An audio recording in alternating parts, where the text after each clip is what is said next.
Edwards and, of course, Maz are about to take over on Woodward Sports. Every day, 2 to 4 p.m., it's the best Detroit sports talk on Detroit's best sports network, Woodward Sports. Hey, let's go. Monday show, February 3rd, 2025. Ermanni and Edwards with Maz. Woodward Sports Network, woodwardsports.com. If you're watching on YouTube, hit that like button. Subscribe to Woodward Sports on YouTube. Coming up on 80,000 subscribers on this platform. If you're watching on X, good afternoon to you. Braylon Edwards on a Monday. Kind of nice out there a little bit, temperature-wise anyway, let's say that. Good afternoon to you, my friend. You weren't exactly correct because we are not with Maz today. Tom Mazaway won't be joining us today. There's the Maz chair. Shout out to Maz. Sad Maz chair. Sad Maz chair. We'll always miss Maz, but we will see him tomorrow. A lot to talk about. Excited. We introduced you to a new audio technical writer and my man Ricky. A lot happened in the world of sports, trade, all that type of stuff. But before we get there, the Pistons, I got a chance to see them up close, in person, and they did not disappoint. The Pistons beat the Mavericks on Friday. Yep. Got a chance to see Cade score 40 freaking points. It was dope. This is Cade, little pull-up, little three-ball, knock down. And then I got a little highlight. Now, this second highlight, like, legitimately, my boy Jeff, shout out to Jeff, who's in the clip. He said, pull your phone out, it's going to happen. Pull the phone out and got the highlight of the game, little alley-oop. Nice. You see Jeff go crazy. Also got a chance to hang out with Jalen, got a chance to meet Adam Silver, who was at the game. I was interested. Did it have anything to do with the news that came on Saturday night? Absolutely. I'm pretty sure it did 100%, but the Pistons, the energy is different there. Now, they're a good team. We know that they still got to make some moves and pieces and, some development of their players, but the energy was there, man. The crowd was really into it. It was shades of the start of the Palace Auburn Hills when the Going to Work Pistons started to turn the corner. Like, it was energy in there, and it felt good. You knew that they were going to keep the lead. It didn't feel like one of those games where the Pistons get up early and then the team starts to play for real in the fourth quarter around the 8-minute mark. Nah, you can feel the energy is real, and they held it throughout the whole game. So shout out to those boys. Pete Spivak is with us. KG is with us as well. Also training Kenny in the back over there. Ricky, I should say. Ricky in the back. KG. Training Ricky. Yes. Hey, you better watch out. You got 3 brothers on the show now. It's the takeover. Brothers taking over. I'm just saying. Watch out. Hey, Kendrick got the broom last night. You know what I'm saying? Some hockey. We out here. Look out. We out. No, but the one thing I wanted to say about the Pistons, and I watched the game, a little bit of the game yesterday, a lot of the game yesterday, actually, and it does look like lately, all of a sudden, the crowds are there. The people of Detroit sports fans want to support this team. They wanted something, they needed something from these players, from this organization that just showed them a little bit. And this offseason, getting, guys like Tobias Harris and Tim Hardaway Jr. and Malik Beasley, getting rid of Monty Williams, $80 million, just writing a check and saying goodbye to him and bringing in a culture guy like J.B. Bickerstaff, Trajan Langdon, who's come on and really, has he made one bad move? I mean, seriously, has he done anything that says, not a great move? I don't think there's one thing so far, and I know that's not, like something that you can continuously keep up, but this organization is giving the fans something to show up to that building for, and they are showing up. The only thing he did wrong was he missed the 3 in the corner against UConn that could have beat them and Khalid El-Amin. But other than that, you're right. They used to call me Khalid El-Ermanni You in did college, tell me that. right? You did tell. I'm still trying to decide if I believe you or not. You know what I'm saying? I'm leaning towards yes. But no, he hasn't done anything wrong. He's batting 1,000. With these fans and the Pistons fan base, they wanted consistency. They wanted professionalism. They wanted to look a certain way. You bring in J.B. Bickerstaff. You know what his track record is. You see how it was starting to turn the corner at the beginning of the season. You see the energy. That was another thing the Pistons weren't getting. They weren't getting coaches that they believe were providing that energy, that you could see the passion. Like, no, this coach wants to be here. This coach is trying to get into the game. That's one thing KG talked about last week, talking about from the last coach Monty to this one in JB. And you're seeing the consistency. And that's what the fan base needed to see. I think also when you look at what the Lions did from 21 till now, 22 till now, you saw how fast it turned the corner. You saw how quick that it happened. And once you believed in the GM, Brad Holmes, once you trusted the coach, I think because of that, I think it's expedited a lot of Pistons fans. Like, you know what? Nah, we saw what happened with Detroit. Let's jump on now. Let's jump on early. We think JB is the guy, and we think Trajan is the guy in the front office. So I think because of the Lions, people are buying into what the Pistons doing a lot faster. Cade's an all-star. Cade makes it a lot easier to buy into the Pistons. Not just an all-star. He's an all-pro. He's an all-pro type caliber player at this level. He's everything you could possibly want in a number one pick. I mean, sans being a LeBron James, Victor Anthony Edwards, Victor Wembanyama type guy. Yeah, but those are once in every 10 drafts. That's what I'm talking about. That's once every 10, 12 That's what drafts. I'm talking about. You know, sans being one of those generational players, he is everything you could possibly want in a number one pick. I mean, he has grown into that player. And the best part, I think, if you're a Pistons fan and if you're a part of the organization, is that this is as bad as he'll ever be. Think about that. Yeah. This is as bad as he'll ever be. He's only going to continue to get better. 24, 9, and 6 is that's damn good to be bad. Right. Right. Exactly. I love it, but you're absolutely correct. But that is the bigger part, and maybe I should have started with that. My bad for Cade Cunningham. You got to start there. It's because of Cade Cunningham that these fans are coming out. When you watch a franchise, your team, Ryan, you want to see your team, your guy, your star, your player on ESPN, on the highlights. You want Charles and Shaq to talk about your guy. You want players in the NBA after games to say, yo, you know what? Hey, that cat can go. Like, I believe in that player. You want your player, your franchise guy, to make an all-star team like you did, contend for an all-pro team. Now when you see that, well, now I know that guy is 30 minutes down the street, maybe 15, maybe 10.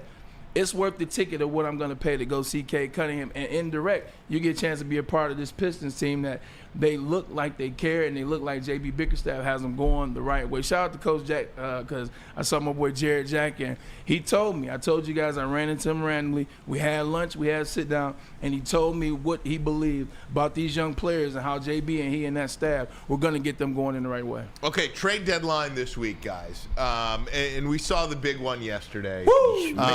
It blindsided the entire Saturday night sports world, right? I mean, I woke up Sunday morning and saw I had 159 text messages on my phone when I woke up Sunday morning. 159. The best thing about that, and I said, "Who died?"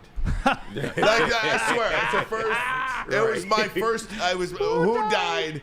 Oh no! What is happening? You know, who died? The best thing sadly, and it was about this trade. The best thing is if you were up at that time. So like I had a couple of my homeboys come over, and we used to go out all the time back in the day. My boy Kareem's son had his first birthday. Happy birthday, KJ!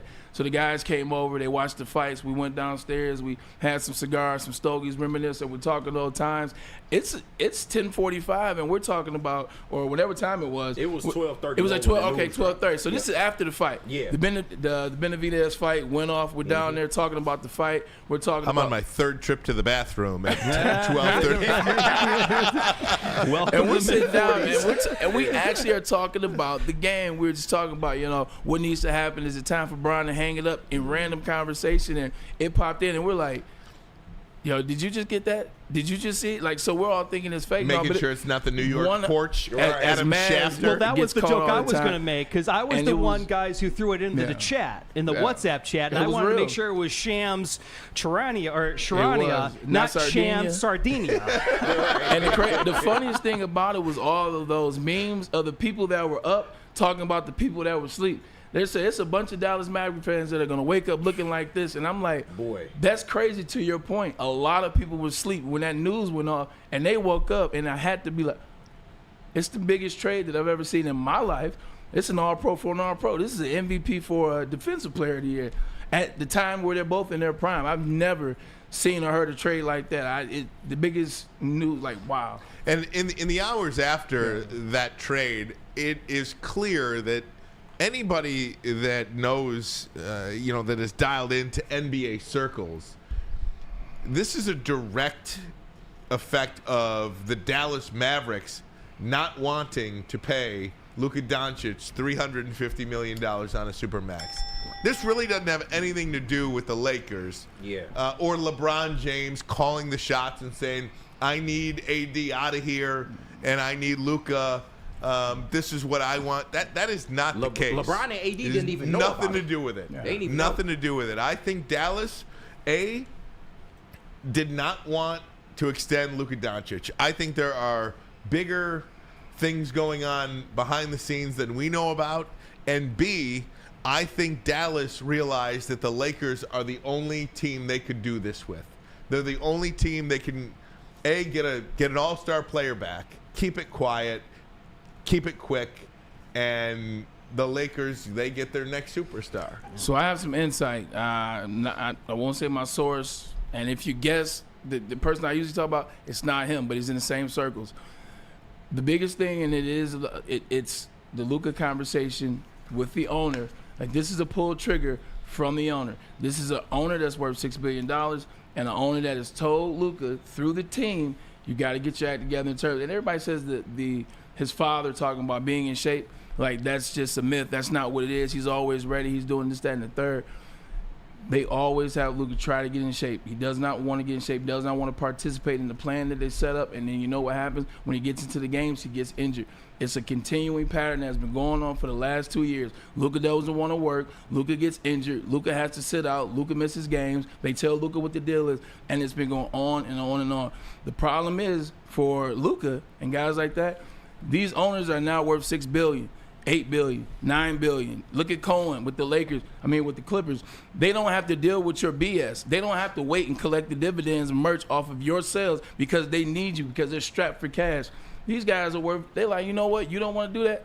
We'll see you later. And to your point, the only team that they did talk to with was the Lakers. That was the only way they would have done that deal. But it's because they don't care. Like, you don't care, so we don't care. We got money, we don't need you. If he would have put in the work, they would have ate the 345. 100%. If he would have they would have ate the 345. And, one of the things that Windhorst was saying on ESPN, too, is that if Mark Cuban was still in charge of the Dallas Mavericks, this trade would never happen. No. This would have never happened. He's on record saying he wouldn't trade. Absolutely. He said he'd rather get divorced than trade Luka Doncic. And that's just not going to happen. So, look, it makes the NBA more exciting, I think. And I do think it makes the Dallas Mavericks better now. I mean, Kyrie Irving, Anthony Davis, and Klay Thompson, that to me is championship contender worthy. I think that's a better lineup than Luka, Kyrie, and Klay. No, 100%. Anthony Davis waived his trade clause early in the week, so that lets you know that he was okay with the deal going through. Deal goes through. Now he goes to a team where, KG, you can jump and chime in here. What doesn't AD like to do? He does not like to stand under the rim, get rebounds, and play the quote-unquote traditional center role. You got Gafford. Gafford's a rim protector, a rebounder, shot blocker. AD can now play like he wants to. So you got an AD who wants to prove his worth. You got a Kyrie who now has AD. You got Klay. You got pieces. Gafford. This can look good. One more piece. I mean, it's been going crazy. Who knows what can happen for the Dallas Mavericks, but I definitely think this lets you know that this owner believes that this team can win now, and this is the move that they made. No, absolutely. If you're the Mavs, I feel like they wanted to maximize Kyrie's years. When they got him, they realized, okay, he's still playing at a very, very high level. He's a leader. So why not get the most out of these Kyrie Irving years? We got to the finals last year. And listen, they didn't. I totally agree. They did not want to pay Luka that money just based on the concerns, based on the fact that he's not the greatest guy. You keep hearing this stuff that he didn't have the greatest reputation around the Mavs organization. And if you're the Lakers, this isn't a right now move. Like, I think they're foregoing the rest of their season in order to build for the future. You get Luka around a LeBron who is doing the right things, who is, on the right eating habits. He can teach him that leadership, and maybe you have a generational talent for years to come if you're the Lakers. But as far as this year, I think the Mavs are being slept on because, like you said, you got Anthony Davis, you got Daniel Gafford, you got Derek Lively when he comes back. 100%. Like, that is a nasty defense, man. And then you got Kyrie stirring the pot. They definitely have a chance to make some noise. 100%. I've been thinking about this whole the Lakers situation with LeBron. Like, they get rid of AD, their defensive player, their rebounder, their rim protector, as well as Finney-Smith. They don't play any defense. Now you bring in Luka Doncic, who clearly doesn't play any defense. So what I think LeBron is going to do is see how this works, because he's always talked about, we've heard everybody say it, and they've pointed back to the things, and they've shown the videos, and you've heard his former teammates. He's always wanted to play with Luka. Luka's the guy that he wanted to play with. Luka's the guy that he admired the most. Kyrie was trying to get LeBron to go to Dallas. 100%. I think LeBron wants to see, how does this thing look for a week or two? Like, how does this thing look for a week or two to decide what he wants to do long term? Speaking of long term, here's Mavs GM Nico Harrison on trading away their 25-year-old MVP caliber superstar type player in Luka Doncic.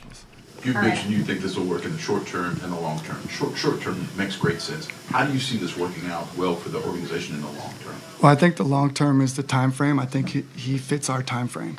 If you pair him with Kyrie and the rest of the guys, he fits right along with our time frame to win now and win in the future. And the future to me is 3-4 years from now. The future 10 years from now, I don't know. I don't think they probably bury me and Jay by then, or we bury ourselves. Yes. So that was the GM of the Dallas Mavericks. Apparently, Jason Kidd didn't even know that Luka was going to get traded. And then we've had this flurry of trades, actually, or this flurry of activity.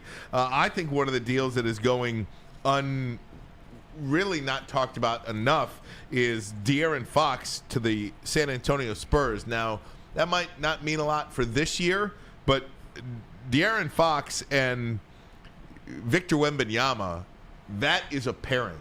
That is a pairing. Yeah. That is a force. That is going to be something in the Western Conference for years to come. So Fox goes to the Spurs. Zach LaVine from the Bulls goes to the Kings. I'll zoom on that for you. The Bulls get Zach Collins and a couple of picks. The curious thing to me in this whole trade deal, the Lakers didn't really get any picks for Luka, or excuse me, Dallas didn't get any picks for Luka.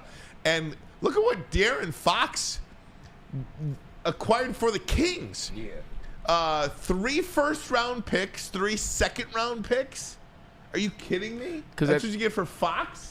And you can't get nothing for Luka Doncic? Well, it further lets you know you're exactly right. They want to move on from him, and nobody would give anything, and that's the most that they could get. Like, legitimately, that's the most that they can get, and that's the way they went that route. Like, the fact that that's all that they can get Ryan Amani tells you there's a deeper issue here. Tells you there's a much deeper issue here as it relates to Luka Doncic. They're not rewarding him. Like, if you just look at stats and on paper, Luka Doncic has the craziest first 5-year run in NBA history. Yeah. Like, it's ridiculous. You see the fans outside, they're crying and screaming, and why you cut the guy that should have had a statue? Like, this is where they're at with that.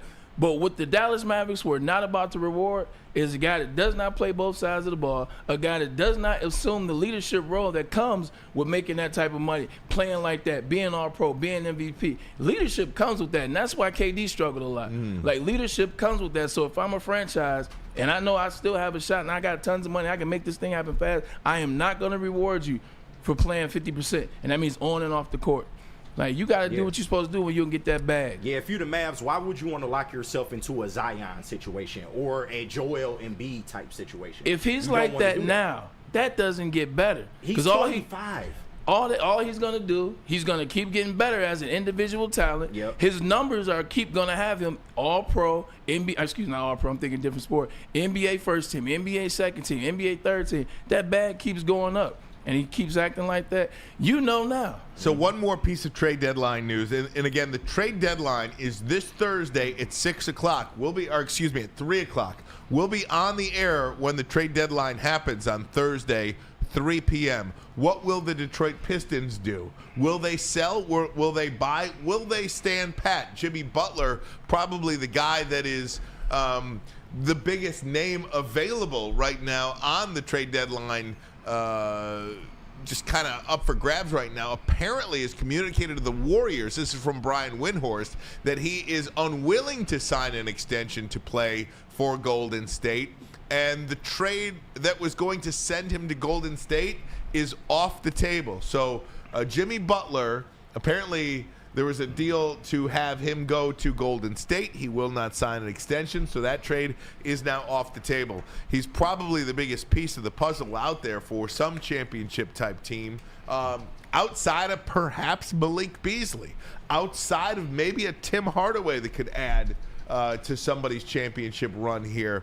I'm not sure what the Detroit Pistons are going to do, but when you watch them play yesterday, it's like you're like, man, this is so fun. I don't want them to give up anybody. Yeah. If anything else, you'd want them to buy. Hey, don't give up anything from Jimmy Butler. He's not on the table. Please don't give Jimmy No. Butler here. Like, Jimmy Butler is annoying. And KG said something that was great on his video clip, he and Paul Pierce. He is effing up the run as it relates to guaranteed contracts. Because the foolishness that he's putting through, they get NBA contracts are guaranteed. But all this turning down this, and I don't want to do this, and I don't want to play here, and this. He's always bothered me with his antics, but now the antics are reflecting the game. I don't care about the hair. Yeah, he's not a player I want the Pistons going anywhere near. Oh, 100%. I just, I got to talking about that, but he is messing up that run for that guaranteed money. And KG was like, we fought to get this guaranteed money. I just had a thought on that. But, yeah. And it's so surprising, too, that would happen. You really don't hear. You ain't that good. Well, you really don't hear situations like this happening. You really don't hear situations like this happening in Miami. They usually handle that stuff over decades of Pat Riley and Eric Spoelstra. I mean, those two guys are as, I think, solid a management, president, coach as you will have in sports. They just do it a certain way. If they won a bunch of championships, no, but they did. Get a championship with LeBron. They made it a couple of 4 times, I believe. That's just how you know that this has to fall on Jimmy Butler's lap. And the only reason why is they've always had a great infrastructure in Miami. You got Eric Spoelstra is the coach's guy. He's the guy that can talk to players, relay the message from Pat. Sometimes that message comes too stern, too strict, too harsh. That's the go-between. That's why the system worked. All the stuff that happened with LeBron and all that stuff, nothing ever came out because you had a 2-man system. Yeah. The fact that Jimmy Butler's getting through the 2-man system, Jimmy Butler's on something else, man. Extra. But Pat Riley is not known for long extensions either. No. I mean, he wouldn't even do that for D Wade, and D Wade is a legend in that town. Why are you why are you asking for an extension? You ain't won that chip. True, but he got him there twice. He was the driving force. But you didn't win. And when was the last time you got him there? I hear you. How many injuries have happened since the last time you got him there? And the time you got him there, the East. All of that is fair. Yeah. Let me ask you guys this question. When it's all said and done, when the dust settles at 3:01 p.m. on Thursday, February 6th, the trade deadline, when it's done and over, we'll play a little fill in the blank right now. The Detroit Pistons will blank. They will buy. I believe they are in the market to try to up their draft capital, but they will be involved in a multi-team trade, so they'll be able to get a player as well. And a player that can come in and help them right now is a backup facilitator. I think they need that in the worst way. If you want to get another power forward, that's fine too. But I think the Pistons' priority for this trade deadline is to try to get as much draft capital as you can acquire to make a bigger move in the offseason. I'm not as intelligent as KG is at this current moment, but I would say they'll make a move, but it won't be a huge move. Like, they won't do too much. They won't fork up too much money, fork up too much responsibility because they like where they are and they don't want to necessarily break this apart, but they can add a piece or two if the price is right. So I think they could potentially bring somebody in, but it's not going to be a blockbuster deal. No. It's not going to be anything that you're going to be like, oh, I can't believe they did that, because they know that this East is a fickle East. It's not really a good East. If you hit a run, the right time, get guys to come together, man, maybe injury or two for another team. It's kind of where I'm at with this, too. I mean, the Pistons play the Hawks tonight. Yeah. In Atlanta, at one time, Atlanta 2 or 3 years ago, guys, was one with Trae Young. Yeah. I mean, they were seen as one of the teams in the East that was going to be competing for years to come. And they're not that. No, I mean, it just goes to show you how fickle this East is. There's not a lot of great teams, if any great. I mean, Cleveland is 40-9. You think they're great? I think they're really good to this. What this NBA. I mean, would you pick them over the Boston Celtics in a 7-game series? Not. No, hell no. Not, it's like the Chiefs. You know what the Boston Celtics are going to be once May, June roll around. So no, I wouldn't do that. Would you pick Cleveland in a 7-game series over the Knicks? Yes. Yeah. Yeah. Let me ask you this question. Different sport, same time. Can the Pistons do what the Tigers did this year? Absolutely. And that's where I'm at with it. That's what I think can happen too. Tigers won the first round playoff, didn't expect to beat in playoffs, and then almost won the second round playoff. They were this close. I think the Pistons with this East, don't get me wrong, could do something like that. They could. I totally agree, and I do think it is important. About the spot, though. I do think it is important to get in the first 6 and stay out of that play-in if you can. Right now, the Pistons are tied essentially with Miami for that 6th spot. Miami would get a tiebreaker right now anyway. They're both, where their records are. Both one game over 500. Detroit has played more games. Also, for people that are out there so you just think the Pistons can get into the playoffs, they can win a playoff round? The reason, yes, because J.B. Bickerstaff has shown us he can do this. This is what he did in Cleveland. He's nothing new to him. So when he gets to, after the All-Star break, when you get to March and things really start to heat up in April, he's well-versed in what that process looks like in the East. He's well-versed in how to get guys through that period. So, yes, I think with his caveat, with his cachet, it's definitely possible, especially definitely possible. All right, guys. More than it's not. Is it definitely possible more than it's not? Then the Detroit Lions could get Myles Garrett. The all-pro defensive end for the Cleveland Browns has requested a trade. We'll have that for you coming up. And the likely teams that he will be shipped to. We'll have that for you next. The Detroit Lions among them. But first, a message from Planet Fitness. You see the traps, you see the biceps. Your fitness is essential, and that's what Planet Fitness knows. And also, they want to give you some fitness that fits into your budget. So come on down. They got over 50 metropolitan Detroit locations. The gym is everywhere, and it's super clean. And they have trainers for every step of the way. Whatever you want to do, whatever the price point is in the membership, they still got trainers that fit into that budget. And also, it's no judgment. So you come down to Planet Fitness, you get a good workout in, you get a good sweat, you got a clean locker room, take a shower, and get ready to go to work. Come on down to Planet Fitness, where your fitness is essential. And listen, if you're a Dallas Mavs fan, you probably need you need some of that 1800. You need a drink, bro. You need to take a load off, man. So 1800 Tequila, they got you, man. The official tequila of Woodward Sports Lions watch parties and the post-game shows that we miss ever so much. But they are also the proud sponsor of your and our Detroit Lions. 1800 Tequila, the best taste in tequila. And please, y'all, drink responsibly. Big injuries, big news. Twice a week, Dr. Jeff Pierce from Michigan Sports and Spine joins Woodward Sports Network for the Injury Insider Report. Big D Energy Tuesdays at noon, and Ermanni and Edwards with Myles Thursdays at 3:30. Get expert analysis and in-depth breakdowns on the latest sports injuries from the man trusted by top athletes in the community, like D-Mac. Whether it's the Lions, Pistons, Tigers, or Red Wings, Dr. Pierce talks us through it all. Don't miss the Injury Insider Report with Dr. Jeff Pierce, your go-to source for understanding the impact of injuries on the games and players we love. Only on Woodward Sports Network. Scan the QR code on the screen or go to MichiganSportsandSpine.com to see if Dr. Jeff Pierce can help you.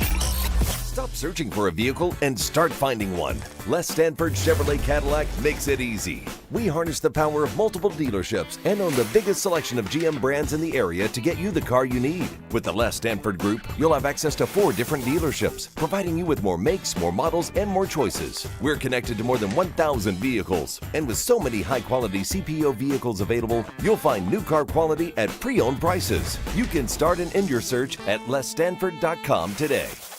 A network for the city, by the city. Woodward Sports is Detroit Sports. How do people feel about getting a Planet Fitness membership for $15 a month? How do they like working out in a clean and spacious gym that's filled with equipment for every workout? And how about free fitness training in the judgment-free zone that leaves them feeling energized all day long? Join Planet Fitness today with the free PF app, online or in club, and start getting that big fitness energy for $15 a month. The most talked about Detroit media by other Detroit media, and we love it. It's the Woodward Sports Network. Walk into any Lady Jane's Haircuts for Men today. Open 7 days a week. Sit back, relax, and enjoy precision haircut, scalp massage, hot leather neck shave, and hot towel treatment from one of our talented stylists. Step up your game this season and take advantage of our $20 haircut special. Scan the QR code and get your coupon today. Lady Jane's Haircuts for Men, the ultimate haircut experience. Open 7 days a week. Walk-ins always welcome. Lady Jane's Haircuts for Men. It's wicked awesome. Thank you to all the fans for making Woodward Sports your #1 online destination for Detroit sports. We promise not to drop the ball. Dreaming of a new home but feeling like in a financial pinch? Mark White & Associates, your trusted real estate experts, are here to help. Mark White and his team will pay up to $5,000. You heard me. $5,000 for closing costs. Call Mark White and Associates today at 248-290-8242 or visit them at markwhitesales.com. Again, call Mark White today at 248-290-8242 to make your dreams come true. About Lady Jane's Haircuts for Men. We take the chore out of getting a haircut. Our talented stylist will deliver an industry-leading haircut, relaxing scalp massage, hot leather neck shave, and a hot towel treatment. Open 7 days a week. Walk in anytime. Lady Jane's Haircuts for Men. It's wicked awesome. Ryan, are you a award show guy? I am not an award show guy. That's true. You don't like awards at all, really. But if I do. I think the Grammys are the best of the award shows, if that means anything. So I watched the Grammys last night. Kendrick Lamar swept all his categories, including Song of the Year for Not Like Us, which everyone in this building, everyone in the world does know. That was cool. Beyonce got a chance. She won her Album of the Year for Cowboy Carter. First time African Americans won since 2004. Outkast, I want to say. But it's not about that. It just looked fun at the Grammys for the first time in a long time. I feel like everything in the last 4, 5, 6, I know everybody's not dialed in the award shows, but like everybody like they was having fun. Like Dre was out, like he had fun. Jay-Z, Beyonce, I mean Jay-Z was having as much fun as he could have considering the situations, but it just looked like there was good energy and a lot of people came through and supported. I think they raised $10 million for the LA fires, and then the fire department delivered the last award, so it was cool. There's good energy on the TV screen. Absolutely. In the midst of what's going on in this world. What did you guys think of the Kanye gal, Bianca? Oh, goodness. Did you see that? Shocked but not surprised. Like, girl, blink twice if you're getting held hostage. Like blink twice. Didn't it feel like that? Like it does feel like somebody said this online, and it does feel like this is like totally Diddy level possession over somebody. Yeah, like like I love Ye and I defend Ye, but he makes it very difficult. He makes it very difficult. What up, though, Ricky? What's up? What's the difference to you in how his wife is now and how Kim Kardashian was before? She spoke. Yeah. 100%. She spoke. Have you ever heard her speak? Hey, Kim, are you being held? No, this is East St. Laurent. Oh, never mind. You doing it on your own, girl. She be up there like choice. She spoke. You see her whispering, him whisper in her ear, and that's when she turns, and that's when she does things. Yeah, so it's he's on his rant stuff again. I'm rich and I'm this and I'm back and. Yay gon' yay. Yay gon' yay. All right, guys, let's talk some Detroit Lions here because just an absolute bombshell dropped earlier this afternoon, and that is that Myles Garrett has requested a trade from the Cleveland Browns. Here's the statement. I'll read it to you in full. As a kid dreaming of the NFL, all I focused on was the ultimate goal of winning a Super Bowl, and that goal fuels me today more than ever. My love for the community of Northeast Ohio and the incredible fan base of the Cleveland Browns has made this one of the toughest decisions of my life. These past 8 years have shaped me into the man I am today. While I loved calling this city my home, my desire to win and compete on the biggest stages won't allow me to be complacent. The goal was never to go from Cleveland to Canton. It has always been for me to compete and win a Super Bowl. With that in mind, I have requested to be traded from the Cleveland Browns. Myles Garrett, first and foremost, forget about where he's going next.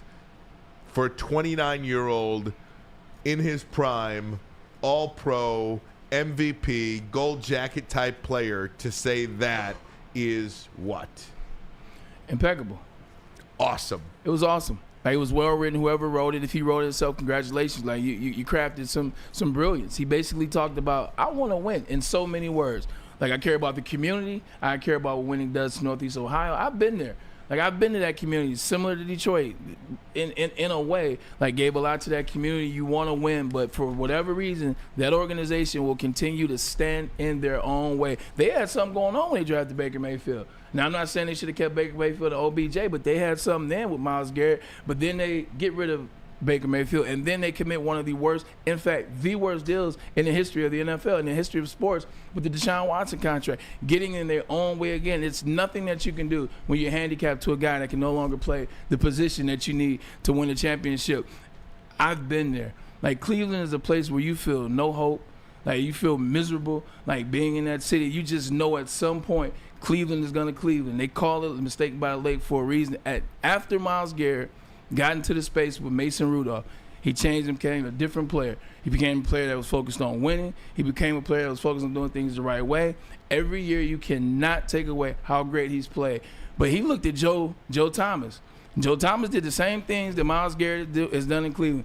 He's been all-pro almost each year. He's stood up. He's played. He's been the focal point of that defense like Joe Thomas was at offense. Joe Thomas is the first ballot Hall of Famer. Joe Thomas couldn't tell you what the playoffs look like. He can't tell you what the playoffs look like. So at the end of the day, they created free agency so players didn't have to get handicapped or slaved to teams. Like, we have a say. We have a voice. If the franchise is going to consistently show me that you guys do not care about winning, or that you guys can't get it done for whatever reason, you know what? I've put in my time. I've put in my space. Now let me get to go somewhere else and do it again with a team that actually wants to win, or a team that is capable of winning. I love the message, and he has every right to do so. You know, one of the things about this, too, is not so much about Cleveland specific, but I do think you can look at that Cleveland organization and say, I got a little extra. you got a little something. No. Did it show? It was totally fine. It was totally fine. I look at a guy like Calvin Johnson. If he would have had his Myles Garrett type moment, how would we feel here in Detroit? And I think it's so easy for us to say, good for you, Myles Garrett, because I do believe, good for you, Myles Garrett. You don't work your tail off your entire life to play for a crap organization if you do have the ability to call your own shots. Especially if when you do have the ability to call your own shots, you have got to get out of there. I don't think that's championship chasing. I don't think that's ring chasing. I think that's being realistic about how you want your career to go. He will go to a championship contender now. Which one, we don't know. But just the idea that a player of that caliber says, you know what? No more. I gave you 8 years. I'm not doing it anymore. Like a Joe Thomas, like a Calvin Johnson, like insert any player here that has been great for any particular organization to never win, and for all of it to be for what? You never make the playoffs. You never win a playoff game. You never compete for a Super Bowl. For a guy like Myles Garrett to sit there on the sidelines and watch the Kansas City Chiefs and watch Philadelphia Eagles, watch the Washington Commanders playing an NFC championship game. When's the last time Cleveland played an AFC championship game? I just think first and foremost, for the player, it's awesome that you take ownership of your own career and don't let anybody do it for you. Also, too, it doesn't help you when you're a weak city. Like, when you have a weak city, like, guys make that decision a lot faster. Like, if a guy's playing in New York, you know what? You can get extra 2 years out of him because your city is dope, or Miami, or insert LA or cities like that. Cleveland is like, it's not looking good. Let's make this thing happen. But at the end of the day, man, everybody's ring chasing. Before we change topics, can you just say one good thing about Cleveland? What? Just one good thing. I got. Go ahead, say it. No, you. I want you to say one. I was gonna say, at the end of the day, everybody's ring chasing. When you come into the NFL, you come to the NBA. What is the goal? Right. The goal is to get to the Super Bowl. The goal is to get to the Larry O'Brien. The goal is to get to the Stanley Cup. Like, these are the goals. It's just different forms of ring chasing. The guys that wait to the end of the season and say, oh yeah, the Eagles look good. Yeah, I'm gonna jump on that. That's different than at the end of the season. I'm announcing this isn't how you do it. And let's be honest for a second. Max Crosby should have been made available last year. Myles Garrett should have been available. You do not win Super Bowls, or you do not build teams around a defensive end. It just doesn't happen. There is no team that ever won a championship that didn't have a quarterback. It's all about the quarterback right now. It is all about obviously defensive end matters, but if you don't have a quarterback, look, you're the Cleveland Browns, and you're not winning squat. Yeah. If you don't have a quarterback, you're the Oakland Raiders. Damn it. The Las Vegas Raiders. Yeah. You're the Las Vegas Raiders. It's great to have Max Crosby. It's great to have Myles Garrett. But if you don't have a quarterback, you will not win in this league. Why are you holding on to these guys? Also, too, like if you're Myles Garrett, if Cleveland fans, like you look at Myles Garrett from this standpoint. If you're Myles Garrett and you're looking at a franchise just gave somebody $235 guaranteed $1 million with a pending lawsuit with 32 or however many ladies it was, 32 different women. This is what your franchise bets their future on. This is the type of decisions that they make. These are the type of things that they do. So, like, if I'm Myles Garrett, this ain't going to be the last time. They're going to do something else that's going to directly affect me having a chance to win a Super Bowl or go to whatever the things that may be. They are a negligent franchise. I can see that. Now, where does Myles Garrett go? That's the fun part. That is the fun part. And for everybody here in Detroit, I think all of us collectively stand up and say, please come to Detroit. And then you throw in the realism of how do you make that work? You have to extend Hutchinson. You have to extend Joseph. You're going to have to extend Hutchinson. You're going to have to extend Gibbs one day. You're going to have to extend J-Mo. You have all of these extensions coming down the pipe. How in the world do you make this happen? And the answer that I give, I don't know. Figure it out. Because I think you're almost at the point now, too, where you're the Detroit Lions, where you're not just trying to get Myles Garrett on your team, which you are trying to do. You have to keep him away from Philadelphia. You have to keep him away from Green Bay. What? You have to keep him away from the Washington Commanders. Yeah. I think that is where you are as a franchise right now, too. You have to keep him away from San Francisco. Don't let him and Bosa team up. Yeah. Don't let him go to Philadelphia. That is got to be part of this whole thing. Do whatever you have to do to get Myles Garrett. And oh, by the way, bookies.com, I don't even know what that is, but I got a press release here. I got a press release to my Fox email. Bookies.com odds maker Adam Thompson has developed the odds for what team Myles Garrett will be playing for next season. The Detroit Lions are first on this list. Then the LA Chargers, the Washington Commanders, Cleveland Browns, San Francisco, Philadelphia, and Atlanta. I'm going to say two things. If you're telling me that the Detroit Lions have to get Myles Garrett to win the Super Bowl, or you're asking me, I say no. I don't think they have to. I think there's a path in which the team that was last year just gets injured. I think there's some things you could do, and that could be a team that could potentially win the Super Bowl. But would I do it? You're damn right. You're damn right. I was talking to somebody, and they were like, well, what about the guys that we want to come back? I know that Carlton Davis, he don't have to come back. There's nobody that you can tell me complain that we have to pay that, a la Vista and Chavez to you. We'll see you later. Instantly, with Myles Garrett on the opposite of Aiden Hutchinson, Lord have mercy. Lord have mercy. And also, that window gets short. Everybody assumed that Lions window was going to be 7, 8, 9, 10, 11 years, and it's going to go forever. Don't get me wrong.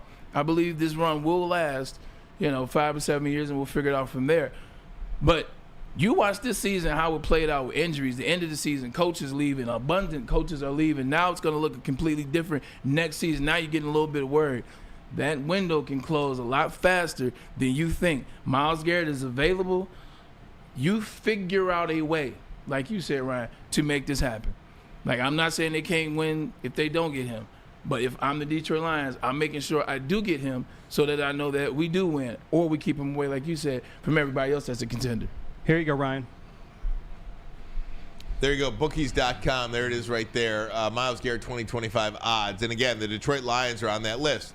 So are the Atlanta Falcons, the Philadelphia Eagles. Look at 3. The Washington Commanders. I'm telling you guys, that is a team to be reckoned with. And I know they're not in the NFC North. I know, but that is going to be a team that is at the top of the NFC for a long time. You want to go to Washington and play outside against Jaden Daniels and then Myles Garrett? I'm just asking if anybody would like to do that. Or would you like to be able to contain Jaden Daniels with Aiden Hutchinson and with Myles Garrett. Do you think that would be an optimal plan? Yeah, and there's 100%, like, you don't want to play against that. You don't want to give another guy away. I won't go into what I always talk about. You let one interior defensive lineman get away to a team that now is going back to the Super Bowl. Don't let it happen. Talking about Jalen Carter. Don't let it yes, and we know how great he's going to be. This is another situation. We already know what Myles Garrett is. Yeah, we know what Myles Garrett is going to be. This isn't guessing. This isn't saying, like, we hope we know. No, we know what Myles Garrett is. Like, make that move happen. If he goes to the Commanders or any other NFC team in that list, that makes that defense that much harder and that much more to contain when you can get that guy now. I say you make a move to get him, and I know Zadarius Smith, and, you know, well, what about Zadarius next to DJ Reader, next to David? I don't want to hear all that. Like, we know what Myles Garrett is. For as much as you guys love Max Crosby, Myles Garrett 3 times better than Max Crosby. How is Cleveland? I said what I said. How is Cleveland on the list? D's411 says, well, you know, if he doesn't get traded, he's going to end up in Cleveland, right? I mean, Falcons are going to be good too. I'm not as certain about the Falcons. Michael Penix Jr. Yeah, Michael Penix Jr. And I don't think Raheem Morris is that good of a coach. I don't. He could be one of those coordinator guys. I didn't see anything out of him this year. Maybe that was on Kirk Cousins. Maybe it was on the coach. I know the Cowboys, Bet Online has the Cowboys as the #1 team to get him. He's not going to the Dallas Cowboys. I just don't see it. He's why go to the Cleveland Browns of the NFC? You know what I mean? You're going to compete for a championship. If you are going to compete for a championship, it is going to be Detroit. It is going to be Philadelphia. It's going to be San Francisco. It's going to be Green Bay. Yeah. Hell, it might be Minnesota. It might be Washington. Yeah. And it might be Kansas City. Chris Jones ain't playing forever. That's true. Travis Kelce ain't playing forever. Do you know how many times the New England Patriots had to reinvent themselves? That's why, and I think Edelman said this last week on the Dan Patrick Show or whatever show he was on. Yeah. He was talking about one of the things that made Tom Brady great is it wasn't one group that he won with. Yeah. Continuously won with different guys in different ways, in different eras. And pretty soon that will happen for Mahomes. Pretty soon, Travis Kelce isn't going to be there. Pretty soon, Chris Jones won't be there. And it'll have to be reinvented, how they win. Do you think it would be a great pairing to have Patrick Mahomes on one side of the ball and Myles Garrett on the other? You want to face that in the Super Bowl? Because this isn't just about getting out of the NFC North or getting to the NFC Championship game or, hell, even getting to the Super Bowl. This is about winning the Super Bowl. And if you want to win the Super Bowl, when you have players like this that are available, you've got to do whatever you got to do to go get them. Yeah, that Tom Brady, that story is always interesting. Like, he won with different players. He won with different sets and different types. Like, Tom Brady won 2 ways. He won for the first 10 years. He ran on the defense, and they kept the offense, and he could wait those 8-minute marks. The last 4, the first, and the last 4, the second. The second way, he had Rob Gronkowski and Aaron Hernandez, and he still had the #1 defense in the AFC every year, not named the Baltimore Ravens. So, whatever. But Myles Garrett, what would that do for you, Ryan Ermanni? Myles Garrett, they announced at some point whenever it does happen or it could happen. What does that do for you? Like, where are you? I don't know what I'm asking, but if they get Myles Garrett, yeah. Well, I think they're the Super Bowl favorite. Yeah. Period. I do, and it's almost like a F them picks kind of situation. Are you at that point if you're the Lions in F them picks? Now, the thing about it is you're not going to have high picks, so how attractive is any potential trade that you're going to send to Cleveland be for them? Would you be willing to give up a high-profile player? Would you be willing to give up a Sam Laporta? Would you be willing to give up? Bye. Would you be willing to get, in addition to 2 first-round picks? Bye. Would you be willing to give up a Jahmyr Gibbs and a first-round pick and a second? You know, I mean, I'm just throwing stuff out there. But the Gibbs will slow me in my tracks. To Laporta, right, you can have him. I mean, I'm just saying, you know, you're gonna have to give, probably because you're not gonna have high draft picks. Yeah, you're probably going to have to give up a big-time player. Branch. Brian Branch. Would you give up a Brian Branch? If I'm getting Myles Garrett, yes. I love Brian Branch. Like, that's the jersey. Like, if I were to wear a Lions jersey, it would be 32. I like how he plays. I like what he stands for. I rock with Branch. Yes, I would get with a Brian Branch.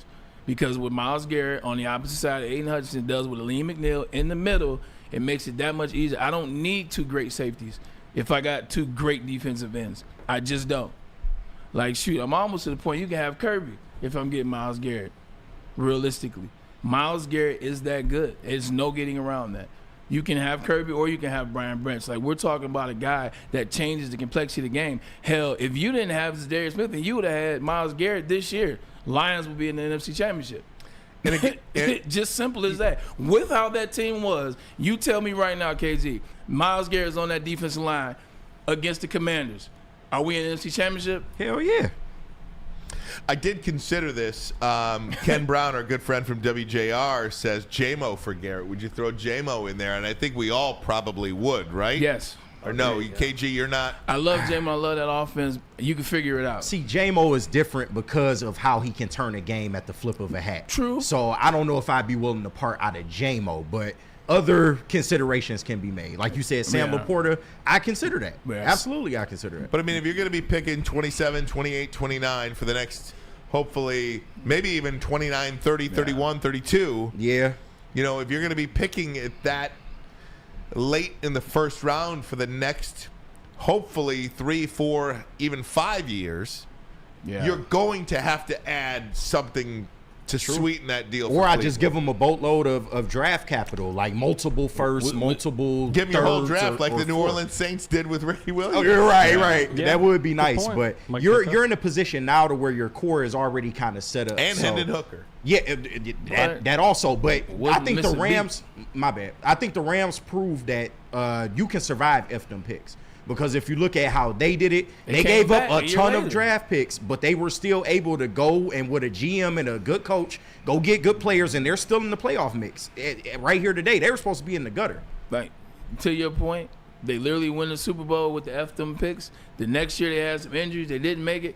The next year, they were 2 plays away from beating the Lions. Yep. Y'all forgot about that? You're absolutely right about that. And again, there's more to this puzzle than just getting Myles. No, what I'm saying is there's more to getting just having Myles Garrett come to the Detroit Lions for what it does to the Detroit Lions. I think perhaps an equally big piece of this is keeping him out of Philadelphia and Washington and Green Bay and Minnesota and Atlanta or wherever in the NFC.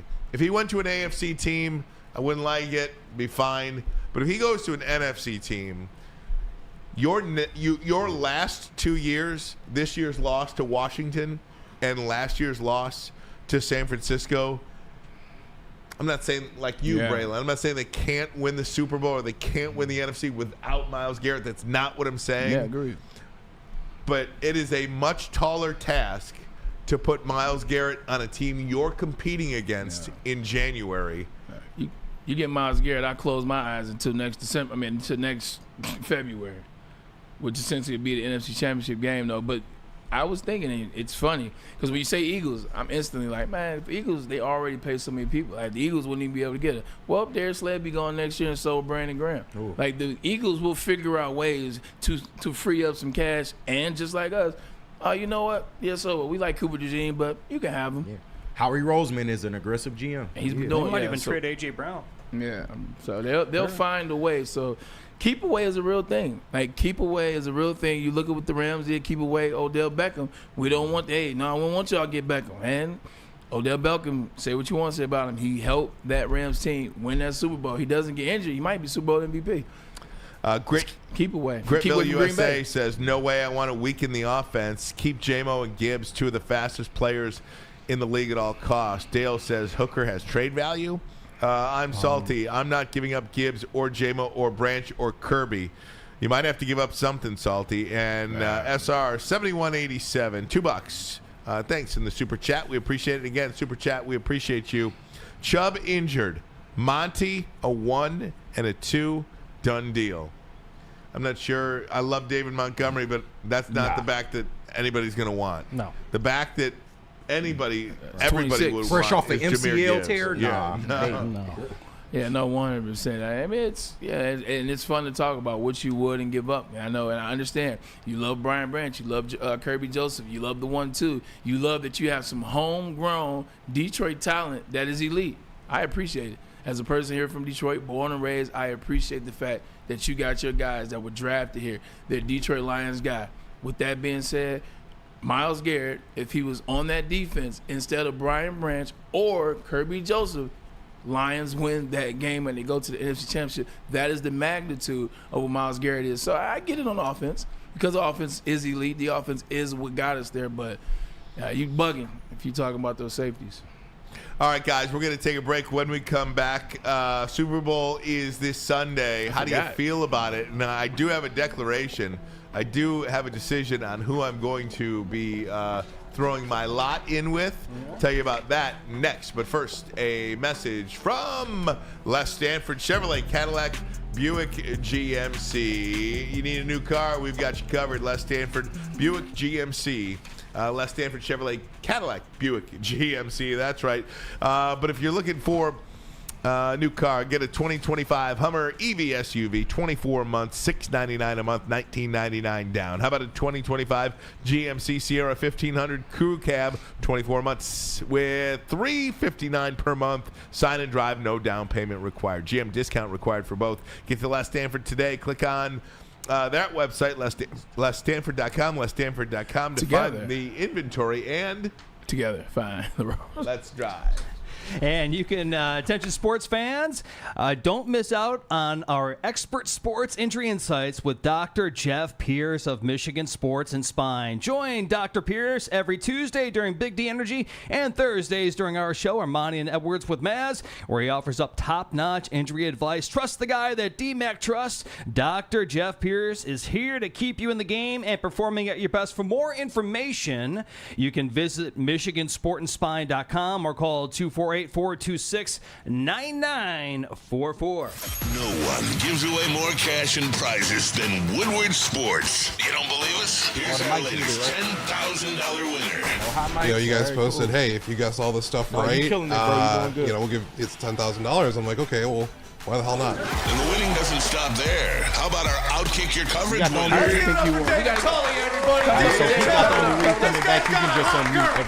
Bigger prizes, bigger giveaways, cash, merch, tickets, and more. All from the biggest sports network in Detroit. No one does it bigger and better than Woodward Sports. Make sure you're following, liking, subscribing on Instagram, Facebook, X, and YouTube for your chances to share in the winning. From Detroit's #1 sports network, Woodward Sports. Stop searching for a vehicle and start finding one. Les Stanford Chevrolet Cadillac makes it easy. We harness the power of multiple dealerships and own the biggest selection of GM brands in the area to get you the car you need. With the Les Stanford Group, you'll have access to 4 different dealerships, providing you with more makes, more models, and more choices. We're connected to more than 1,000 vehicles. And with so many high-quality CPO vehicles available, you'll find new car quality at pre-owned prices. You can start and end your search at lesstanford.com today. A network for the city, by the city. Woodward Sports is Detroit Sports. How do people feel about getting a Planet Fitness membership for $15 a month? How do they like working out in a clean and spacious gym that's filled with equipment for every workout? And how about free fitness training in the judgment-free zone that leaves them feeling energized all day long? Join Planet Fitness today with the free PF app, online or in club, and start getting that big fitness energy for $15 a month. The most talked about Detroit media by other Detroit media, and we love it. It's the Woodward Sports Network. Walk into any Lady Jane's Haircuts for Men today. Open 7 days a week. Sit back, relax, and enjoy precision haircut, scalp massage, hot leather neck shave, and hot towel treatment from one of our talented stylists. Step up your game this season and take advantage of our $20 haircut special. Scan the QR code and get your coupon today. Lady Jane's Haircuts for Men, the ultimate haircut experience. Open 7 days a week. Walk-ins always welcome. Lady Jane's Haircuts for Men, it's wicked awesome. A ton of fun, a ton of sports, and a ton of man meat. Welcome to the Woodward Heavyweights, live daily 5 to 7 p.m. on Woodward Sports.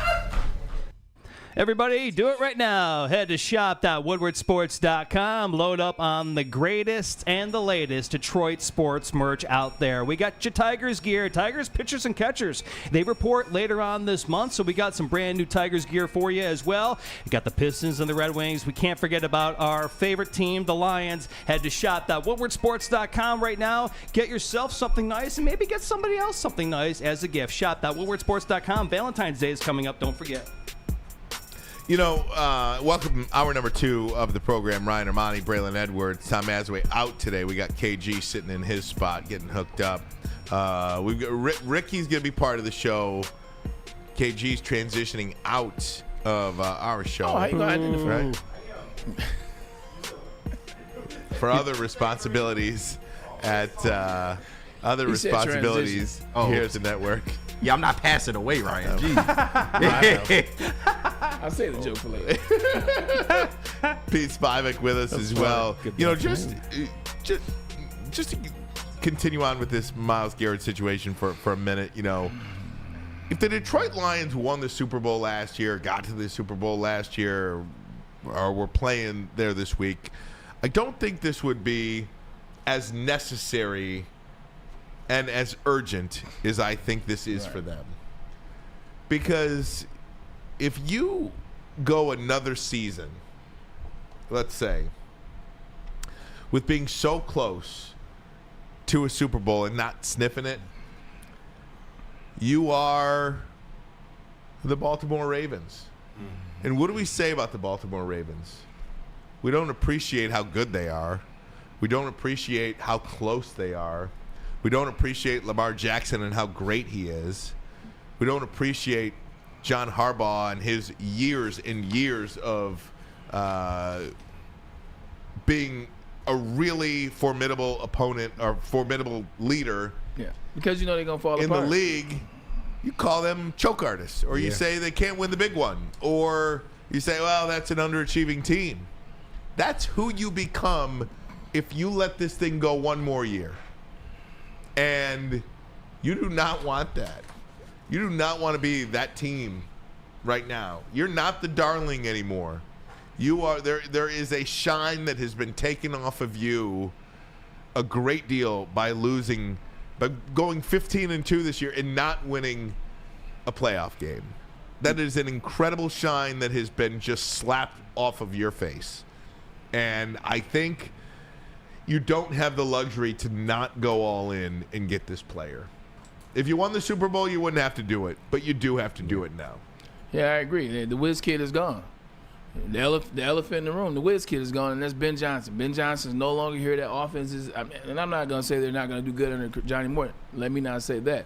But in my estimation, they're not catching teams off guard like that anymore. They're not having the trick plays like that anymore. They're not scoring 55. Also, they're not playing some of those teams. The schedule is going to look a lot different. The defense for the Lions is going to have to be much better this year than it has been in the last 2 years to compete, because that offense isn't putting up 55 running those same plays that the defenses are going to be watching all summer long, all off season long. They're going to be paying attention to every tendencies that the offensive players of the Detroit Lions that they give, that they show. So it's not going to look like that. So you got to have a defense that's ready, because your team is last year when you're up like that on everybody, and so everybody else on all, they can't run the ball because they got to pass all game long, makes your defense look better. It's not going to be like that. You're going to be in some dog fights, and you're going to need your defense to be just as good as your offense. So it's real. That, like you said, if they would have won this year, go ahead, KG. If they would have won this year, then fine. It's great. We're good, blah, blah, blah. But you didn't, and the whiz kid is gone, and he took some of his players with him, and he took some of his coaches, excuse me. So, yeah. Just like anybody else, now's the time to go in. Guys. Right. And like Ryan said, these are the waters that you're in when you are a Super Bowl or bust team. We've all said that. The organization has said it. The players have said it. So this is the standard now. And I know this is going to get taken the wrong way, and it is what it is. But if you're Brad Holmes, could you really forgive yourself as a GM when you had the chance to improve what may be the weakest area of your team? We saw what happened last year. The secondary was the weakest part of our team coming out of that 2023 season. And what did he do? He attacked. He absolutely attacked that position. He went out and got a first rounder, got a second rounder. He went and not drafted, but signed a veteran. He made sure in every possible way that we wouldn't be in the same position that we were in that 2023 playoffs. Now you look, edge rusher is arguably your worst position on defense. So could you really forgive yourself if you let a Myles Garrett just go away to another team, let alone another NFC team, and you had the means to go do something about it? And you know, another part about this too is this is an unfair comparison because Baltimore in their history has won Super Bowls, plural. Yes. The Green Bay Packers in their history obviously have won Super Bowls, plural. Yeah. But if you just take snapshots of time, okay, go back to the Aaron Rodgers. What's the coach's name there? I'm drawing a blank. Mike Holmes. Oh, excuse me. Mike McCarthy. Yeah. No, the one right now. Matt LaFleur. Matt LaFleur. Matt Jeez, LaFleur, I'm yeah. so sorry. LaFleur. I'm drawing a blank. The flower. Yeah, Matt LaFleur. Go back to that sort of dominant Matt LaFleur, Aaron Rodgers, 13-3, 13-3, 13-3, favorite to win the Super Bowl, favorite to win the Super Bowl, favorite to win the Super Bowl. And they didn't even make it to an NFC championship game. Not. That is an unmitigated failure. And again, I know the Lions' history, they've never made it, all that stuff. But here's where we are right now as an organization. And you don't want to be that team. And I'm afraid the Detroit Lions have opened up the window for Philadelphia, for Washington, for Green Bay, for Minnesota. Those 4 teams right there to kind of infringe on where you should be at the absolute top of the league. And now you're starting to lose coaches. Now as players are due contracts. This is how it happens. This is how you never get to the top. When Dan Campbell said last year in the NFC Championship game, who knows if we'll ever get back here, you got to take that to heart. Yeah. And this year, 15-2, and they didn't even win a playoff game. You got to take what he said last year to heart, and I hope Brad Holmes does, and I hope they do whatever they have to do to get this player. What Green Bay did in those periods, those 13-3 years with Matt LaFleur, is they did what we don't want the Lions to do. We don't want you to rely solely on the draft picks that you have. We don't want you to rely solely on what you ingrow in your house. You got Aaron Rodgers, we can figure out the West. We can just draft players and we'll pick and play and we'll make it happen. You need extra help. Every team that's gotten to the NFC Championship, that's gotten to the Super Bowl in the NFC in the last couple of years, they didn't just do it with guys that they drafted. They didn't just do it with guys that were homegrown. They went out and made moves, whether it was in the offseason or whether it was during the season. The Rams, they went and got 2 players during the season, and Von Miller and OBJ. The Eagles, they did it when they got to the Super Bowl, and it still didn't work. How many players did they get off that defense, that defensive line? They were like, let me get him. Let me get him. Hell, give us Ndamukong Suh, too. Like, you have to make moves if you want to get to the Super Bowl. You can't just go with the guys at homegrown. You got to go out and get some dogs. And I know they did in the offseason last year, so I'm not making light of Carlton Davis II, who played outstanding, and DJ Reader. I'm just simply saying you got one of those type guys on the floor. You got one of those type guys that you can contend on the opposite side. AC says, Ryan, you sound scared, bro. And I think, I think that's accurate. Yeah. I think that is accurate because I think it's not that I'm scared, it's that I'm not as, and I said this the day after they lost to the Washington Commanders. I think the Lions will win the Super Bowl with this group. I'm just not sure anymore. Like, I was absolutely sure that you'd get at least one Super Bowl out of this group. I'm just not sure anymore. So if we're going on, let's say a meter's 100%. Yes. Where were you at the middle of this year? 110%. Okay, now where are you at that meter? 75%. Okay, see, that's fair. I was trying to get some perspective. Yeah. Okay. That's a big drop, though. And it's still in the great 75%. And it's still also in a really good space, too. Yeah. So his optimism on the team is based on what does this offseason look like? Because 75%, I think, is very fair for what you've seen in the last 6 weeks of the Detroit Lions. That's fair. But if they have another offseason, if they have a season where they get the player that you want, get the draft picks you want, that can go up. Ricky, what you got? So if we get Myles Garrett, where are you at? 100. 100, right back? I like that. 100%. Fair. That's and that's exactly where the scared part comes in because, okay, I'm at 75% right now. Yeah. If Myles Garrett goes to Philadelphia, that drops to 50. If Myles Garrett goes to Washington, that drops to 50. Right. If he goes to an NFC contender, that drops even further. So it's completely contingent on where Myles Garrett goes. I believe so now, yes. Oh, wow. Okay. That's how great this player is, because if he goes to Dallas, no biggie. Right. Don't care. Right, yeah, he can't do it on If his he own. goes to the Tennessee Titans, don't care. Jaguars. Yeah, Jaguar, don't care. Goes to Carolina, don't care. Goes to Green Bay, goes to Minnesota, goes to Philadelphia, care. Right. Big care. It's big care. That Minnesota one that you spoke about, like that bothers me because that's real. Like I don't want him to go there. I would not want Myles Garrett to go to Minnesota. And again, you're Brian at a team Flores. where you have a rookie quarterback. If that's the case, then you absolutely would not sign Sam Darnold. And you just go with J.J. McCarthy. Daniel Jones. Or Daniel Jones. Danny Dimes. That'd be crazy or if they Daniel Jones. No. No way. Saw one here. This is my. I saw this. This is on the same page of the chat, and we've had so many new ones. But it was. Oh, here we go. Greg 2025. Ryan, it is best today. Couple chats down. Skydog. Ryan sucks at sports history. Jesus. It's so perfect. Yeah. It's so perfect. It's just on the same. It's on the same chat page that I'm looking at anyway, and I appreciate that. Everybody's got an opinion about it, and that's fine. Yeah. I'm just telling you, this player is that good. This player makes a difference whether or not you win the Super Bowl. And I'm going to say it till he's moved. It is a Yankees, Red Sox, Dodgers situation right now. It's double. Yeah. It counts for. This is a player that counts for double. Yeah. You know when you play a division opponent, it counts for double. That's real. This is a player that counts for double. Not only are you getting him, you are also keeping him away from one of your contenders, one of your competitors. You do not want this player to go to the Eagles. No. You do not want him to go to the Commanders, the Packers, the Vikings, or whoever else you're going to compete against for an NFC championship. You just got to play keep away.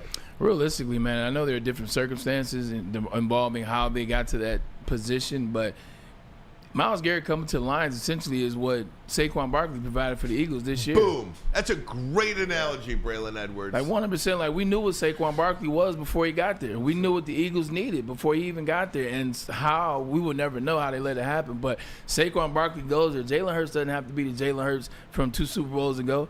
Jalen Hurts, actually, it's a lot easier for him now. You run behind an offensive line, so they were able to use him as a bell cow. It made it easier for the defense 100%, and he drag these games out. So I think the cachet that he gave that offense immediately is going to be the cachet that Myles Garrett will give the Lions defense immediately. Not to mention, you taking a lot of pressure off of Aiden Hutchinson coming back off that leg injury. He can just ease right back into the game and be who he is. First 6 weeks of the season, he can figure it out. Yes. Hey, take your time. We'll be over here getting sacked. Then you got Zadarius backing him up. Yeah. So it's win-win. Gritville USA in the chat says Brad Holmes won NFL Executive of the Year 2 years running now, but yeah, he's probably on the wrong track. Gritville USA, I will ask you this question. How many NFC championships have Brad Holmes and the Detroit Lions won in those 2 years that he was the NFL Executive of the Year? How many Super Bowls have the Detroit Lions won in the 2 years that he won Executive of the Year?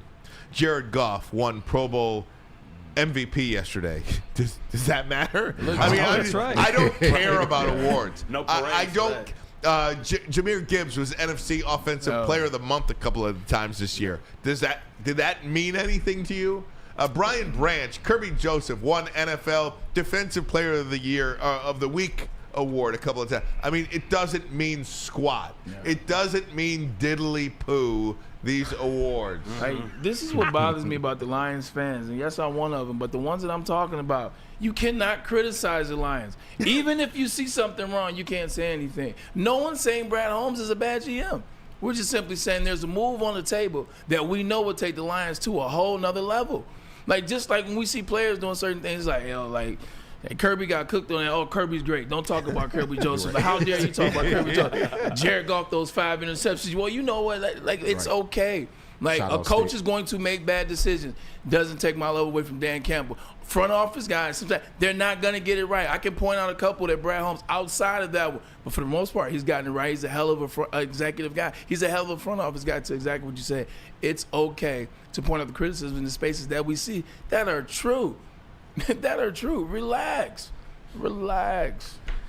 Definitely pretty crazy. Yeah. Guys, I do want to talk about a little Super Bowl. We'll do that next. And again, the team I'm rooting for, we're going to let you know who that is this week. I've picked a side. I think I know. I've picked a side, and it makes me want to throw up. I think I know. But first, a message from Sabbath Coffee. And you can fuel your sports fandom with the perfect cup and become a subscriber of Kenny G. Sabbath Coffee Roaster. Thank you very much. Head to their website, SabbathCoffeeRoasters.com. Right now, choose your favorite roast.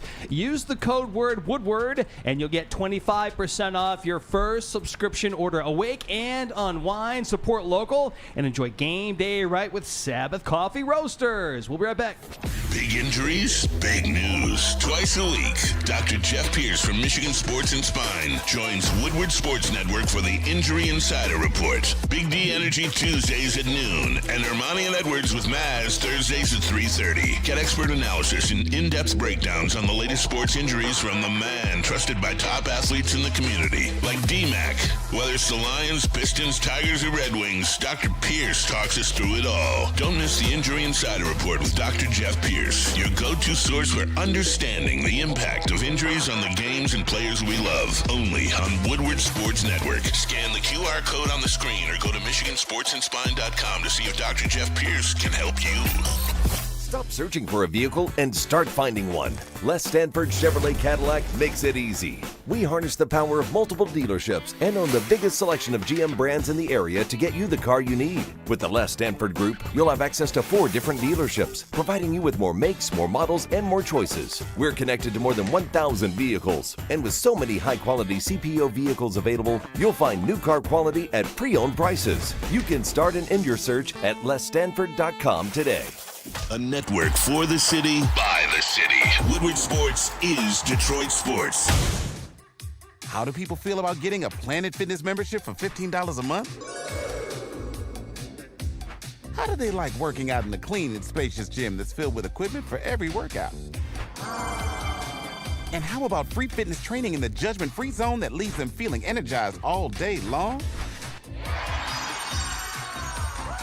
Join Planet Fitness today with the free PF app, online or in club, and start getting that big fitness energy for $15 a month. The most talked about Detroit media by other Detroit media, and we love it. It's the Woodward Sports Network. Walk into any Lady Jane's Haircuts for Men today. Open 7 days a week. Sit back, relax, and enjoy precision haircut, scalp massage, hot leather neck shave, and hot towel treatment from one of our talented stylists. Step up your game this season and take advantage of our $20 haircut special. Scan the QR code and get your coupon today.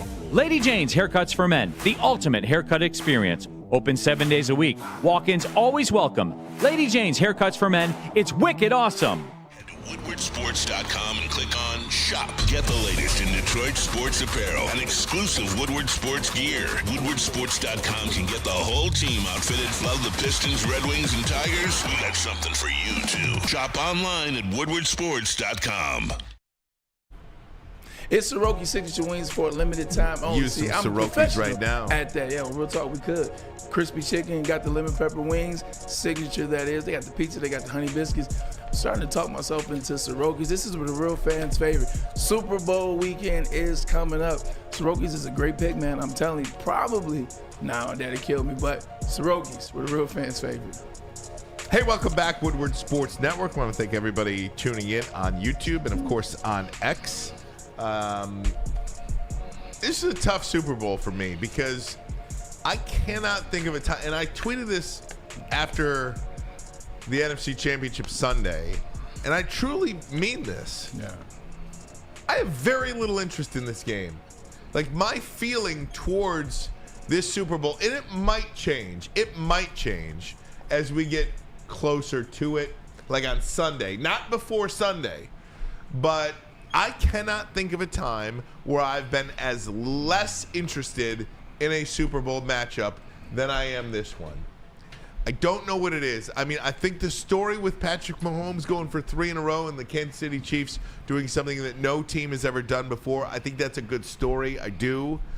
But because the Kansas City Chiefs, to me, get the benefit of every call, seem like they're the biggest whiny babies in the history of professional football, that lessens it for me.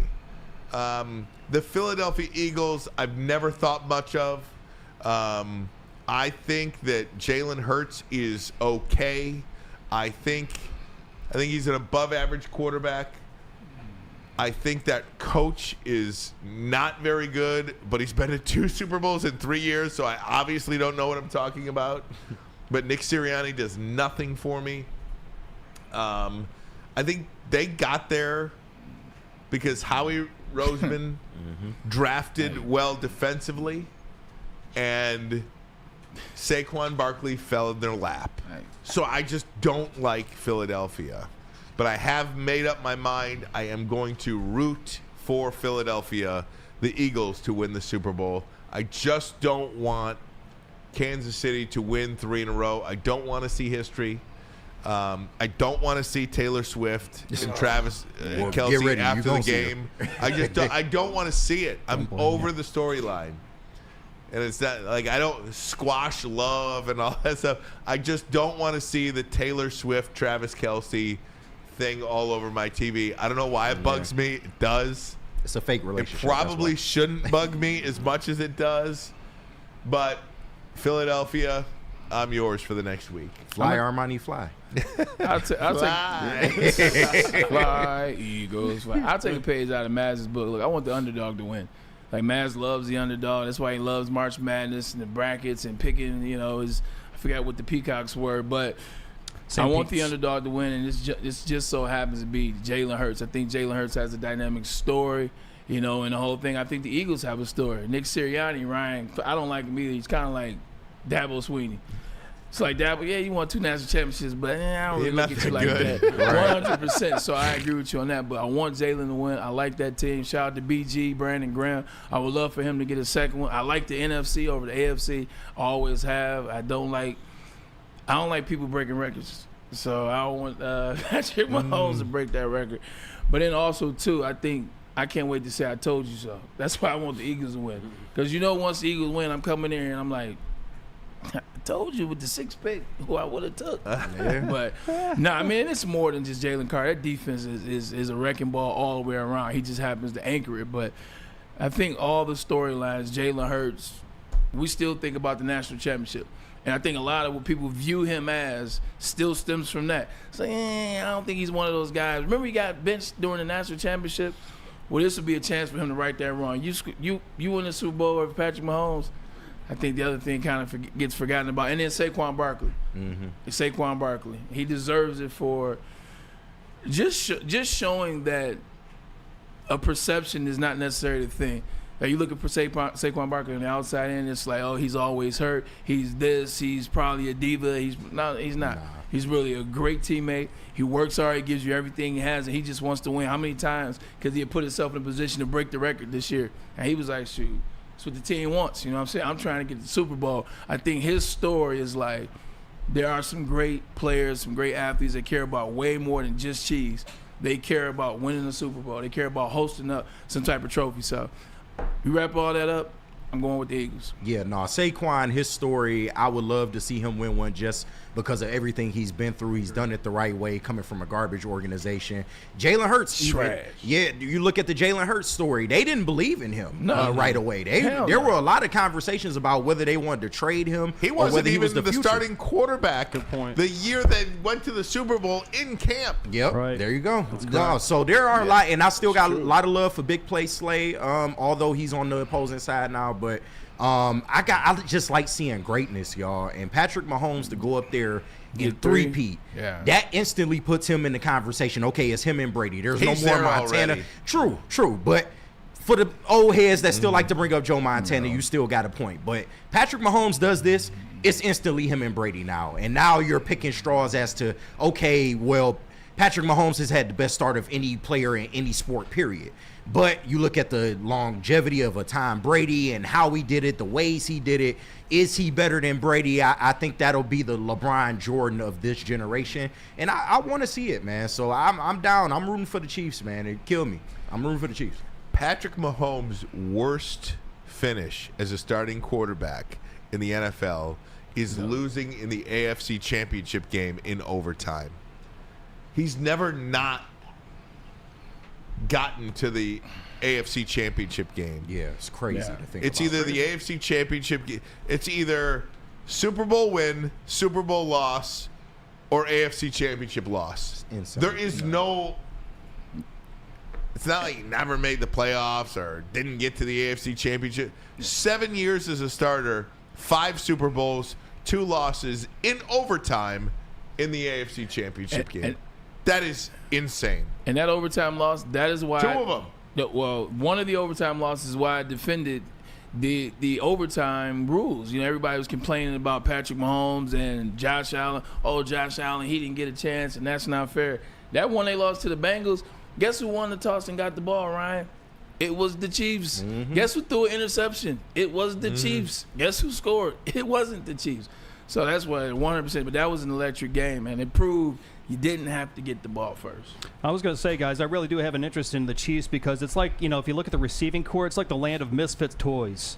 I mean, it really is. DeAndre Hopkins, God bless him, but his career is kind of on the downswing. Juju Smith-Schuster. I wouldn't mind seeing him win one. That's what I'm saying. No. This is my whole point. It's kind of like the land of misfits toys. I'd like to see some of these guys maybe get Juju Smith-Schuster. I don't want to see Juju win another Super Bowl. He looked up and won the last one. That's a fact. Yeah, that's true. But yeah, Hollywood Brown. Hollywood Brown, okay. I mean, Kareem Hunt. He ain't even played for the Chiefs. Pete, that's a pretty good point. That's a pretty good point Appreciate it, because there's a lot of guys I'd like to see on Kansas City win. I think DeAndre Hopkins is too. And who else? And let me tell you, Kareem Hunt. He won one already. He did. He was there for the first one. He was there for the first one. Yeah, but I hear like the you. reclamation He story, goes all too. over the place. He's But either Field way, huh? Field goal and Kareem Hunt. Huh? I'm lost. What am I missing? Never mind. I'm missing something. But let me tell you, if Kansas City wins, I'm not going to be broken up either. Yeah. No. You know what I mean? I'm not going to be broken up. But the whole Brady Mahomes thing, it's going to be. I want to see what Mahomes can do with his next version of players too. Yeah. He's got to do it. And we will. Yeah, and we will. I think that Mahomes quite possibly is already the greatest quarterback to ever play the game. I mean, but that's the argument. Is he already the GOAT or not? You know. Well, you talk about a guy with 7 rings and Tom Brady. 23 years, 10 Super Bowls, and 7 Super Bowl wins. That is an incredible thing. I mean, that is not a LeBron Jordan thing to me, because LeBron LeBron had the longer career. LeBron had the longer career, but Jordan had the greatest run of any player ever. Yeah. Right. So that's kind of what it is similar. It's very LeBron similar. loses every year. Yeah. Too. I mean, like Brady won every year. You know what I mean? The part that's tough about the conversation, and it's why realistically old heads, or I guess you can call me old head too in that regard, won't commit or won't concede Tom Brady to Patrick Mahomes is because Tom also left and then went to Tampa and then won first year. If you tell me all about the COVID and all the other BS, I don't want to hear it. To go to a team, to get that team in the offseason and win a Super Bowl in less than 365 days, that's the part that we're like, okay. Like, I mean, if you just want to tell me the 6 rings and you want to say, well, yeah, Belichick and had Tom Brady, I'm like, oh, there's a lot of levels to that. And okay, cool. But when you had that key piece, it's like, and guess who we beat? Patrick Mahomes twice. And I understand he didn't have his tackles. Right. We all know the story. He didn't have his tackles. They would have waxed Tampa. Oh, you think so? If he had some time, hell yeah. Well, we don't know. We don't know. That's why they play the game. Are you guys? What are you guys doing for the Super Bowl first and foremost? My dad is cooking, having people over in Northville. So both sets of my parents are gonna be over there. My mom, my stepdad will come over there, and then we'll hang out and watch the game. And he has like cool setup, like living room, kitchen, that area here, and then another living room over here. So, it's the first year since I can remember I'm not having a Super Bowl party.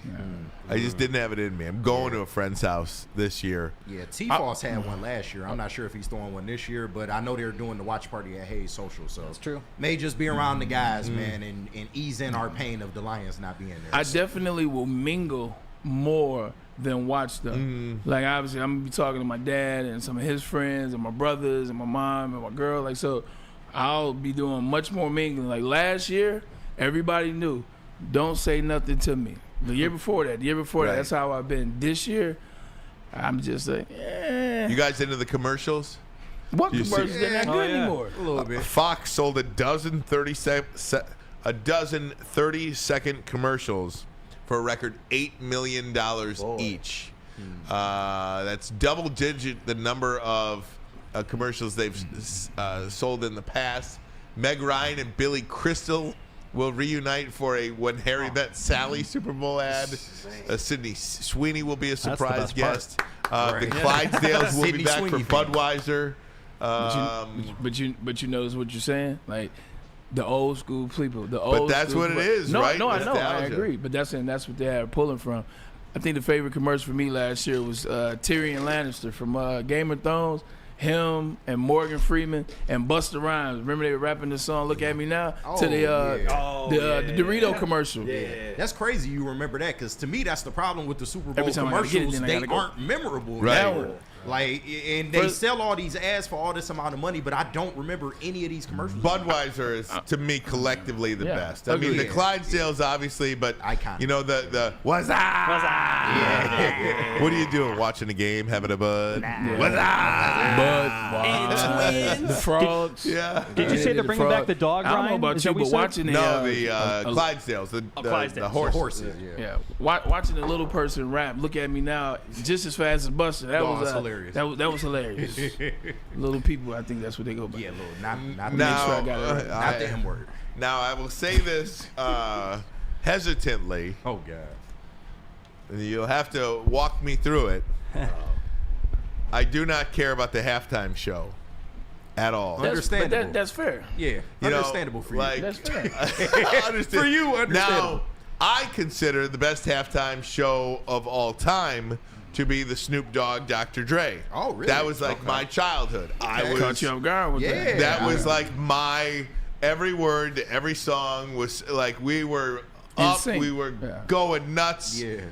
TV was loud, like everybody in the house was on their feet. We couldn't wait for it.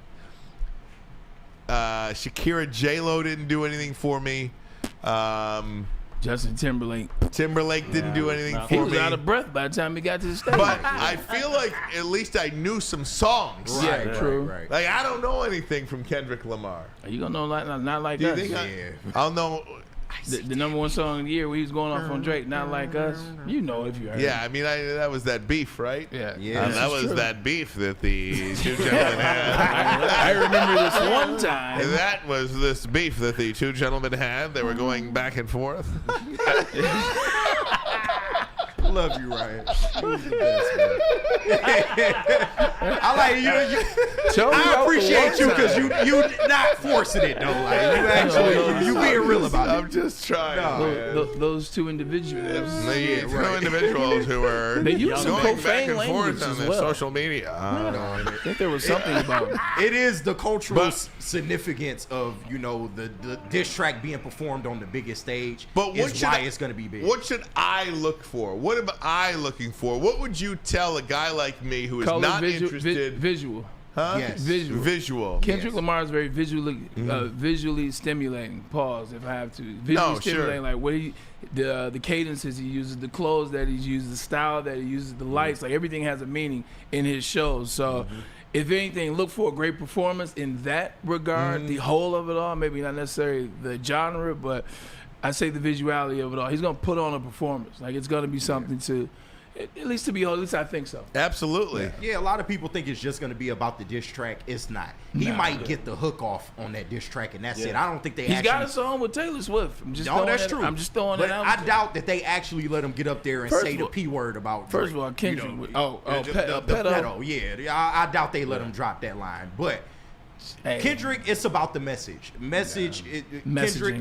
Kendrick is very cerebral in the imaging that he likes to give the audience. He talks about current events, things going on in the world. So I would watch out for that if I were. Yeah, and he's very nuanced. So it's going to be a lot of things in the show you think mean nothing.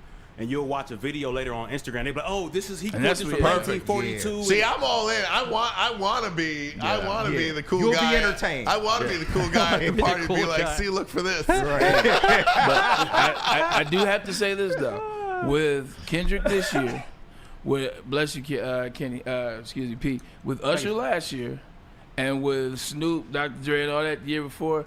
The next Super Bowl is gonna have to be Taylor Swift or somebody. It's gonna be. We done got our runway. They're gonna be like, all right, y'all done had 3. All right, Jay-Z, chill out. It's gonna be like Dua Lipa. Look out for Sabrina Carpenter. That's the one. That's the one for real. I got a long shot underdog for next year, man. I know you know. Because I'm gonna go see their documentary. It's the first time. I know this sounds weird. Led Zeppelin. I know it sounds weird. I'm going to see their documentary on opening night on the 7th.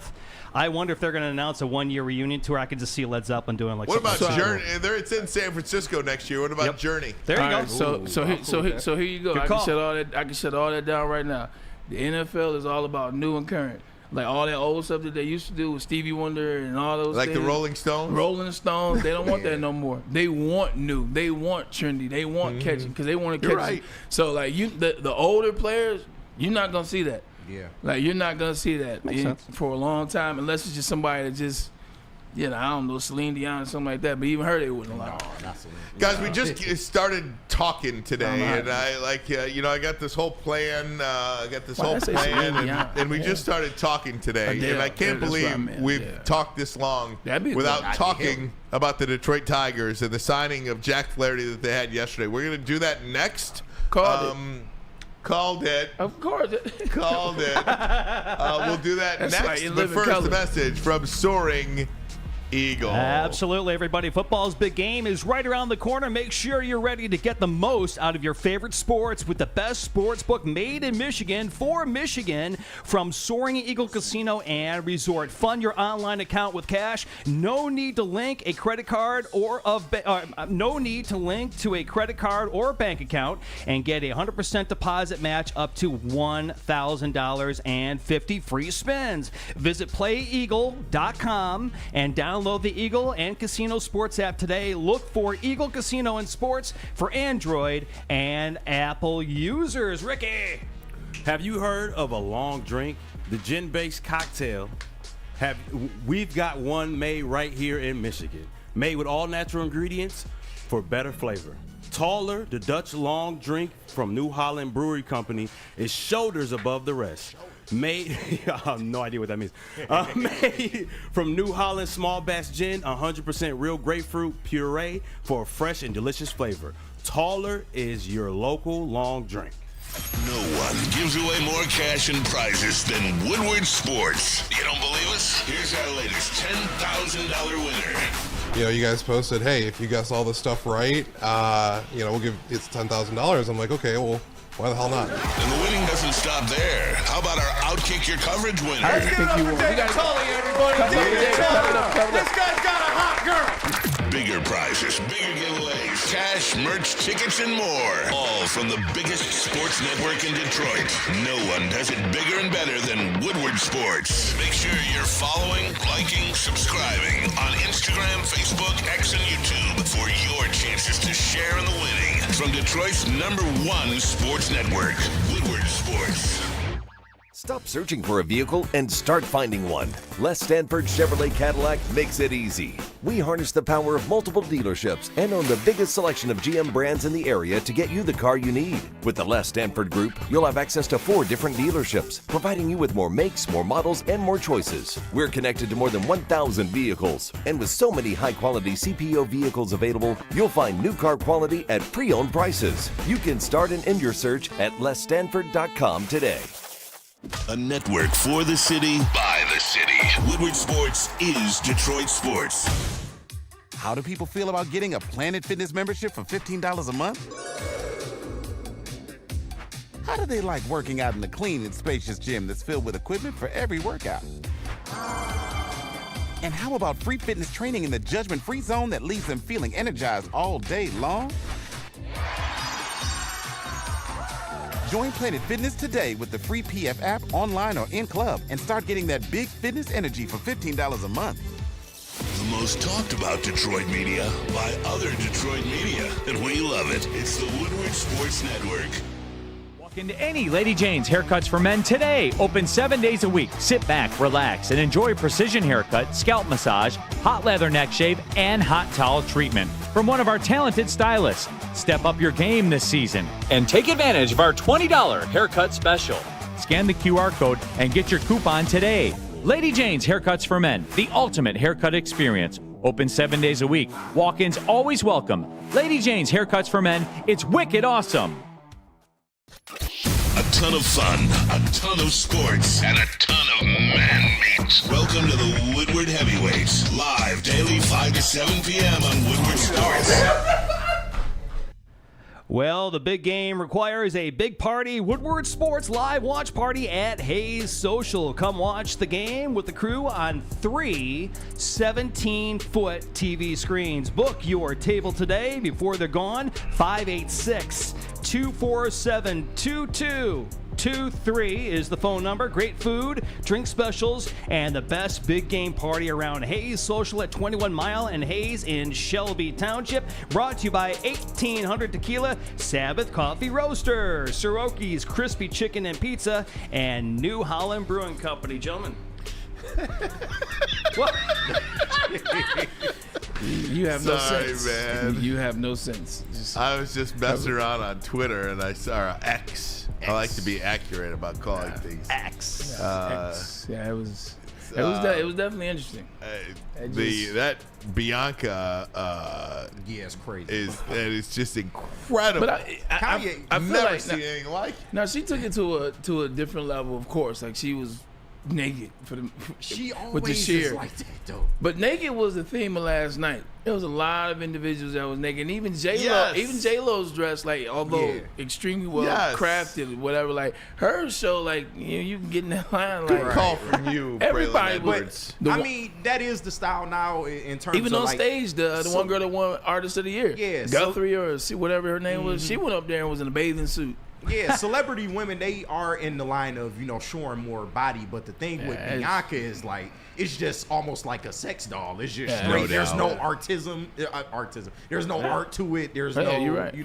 Nothing. That's a lot It's of art. just, girl, you naked. That's a lot of art. All right, guys. We talked about this on Friday. We talked about this on Friday. 1 down, 1 to go. Jack Flaherty re-signs with the Detroit Tigers. It's really a 1-year deal. I mean, I know they say it's a 2-year, $35 million deal, but anytime the player has an opt-out after one, it's a 1-year deal. It's a 1-year deal. And he said all along, and this is really the first player that has ever said this, that I actually believe him now. When he was traded, he was actually disappointed going home to Los Angeles. He wanted to stay and play with the Detroit Tigers.